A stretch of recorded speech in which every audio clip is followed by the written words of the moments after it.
There's a specific kind of silence that only exists after midnight, not peaceful, not quiet, something heavier than that. It's the silence where your brain finally stops pretending it's fine, where the thoughts you've been too busy to feel during the day slowly crawl back in. And if you're someone who lies awake at 2 a.m., not because of noise, not because of your phone, but because your own mind won't let you rest, then what you're about to hear might explain something about yourself that you've never been able to put into words. Late-night thoughts aren't random. They aren't insomnia. They aren't weakness. They are your unfinished business. And your brain refuses to clock out until you face them. Let's start with why this even happens. During the day, you're moving. You're responding, working, performing, existing around other people. Your nervous system is occupied. There's always something to do, someone to answer, somewhere to be. But the moment you lie down, the noise stops. The distractions disappear. And your brain, which has been quietly collecting everything you pushed aside all day, finally gets its turn. Psychologists call this the default mode network. It's the part of your brain that activates when you stop focusing on the outside world and turn inward.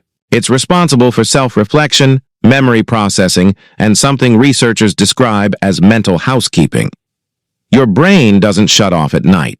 It goes to work, and the things it chooses to work on, the unresolved ones, the conversations you replayed, the decisions you're not sure about, the feelings you didn't have time for, that argument from 3 days ago, the thing someone said that you told yourself didn't bother you, the version of your life you imagined at 22 and quietly stopped believing in somewhere along the way it surfaces at night because that's the only time it can. Here's what nobody tells you about late-night thoughts. The painful ones aren't punishing you. They're trying to reach you.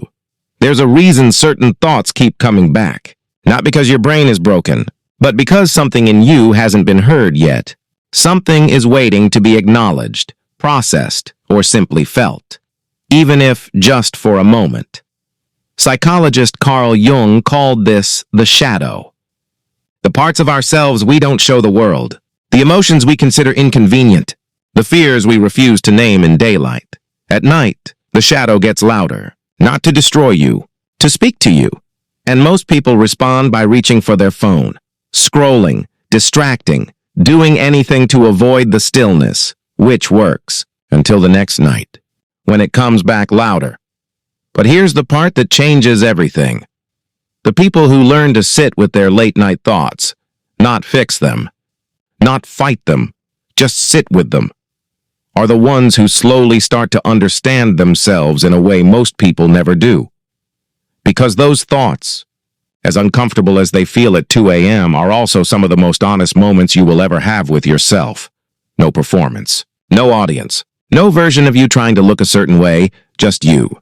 And the truth you've been carrying.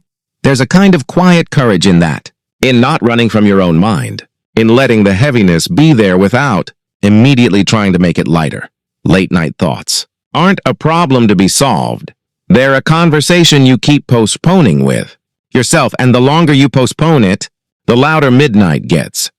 So the next time you're lying awake, ceiling staring back at you, thoughts arriving uninvited, don't fight it, listen. Because somewhere in that silence, between everything you didn't say and everything you haven't faced, yet there's something trying to tell you who you actually are, and that voice deserves to be heard, even at 2 a.m., especially at 2 a.m.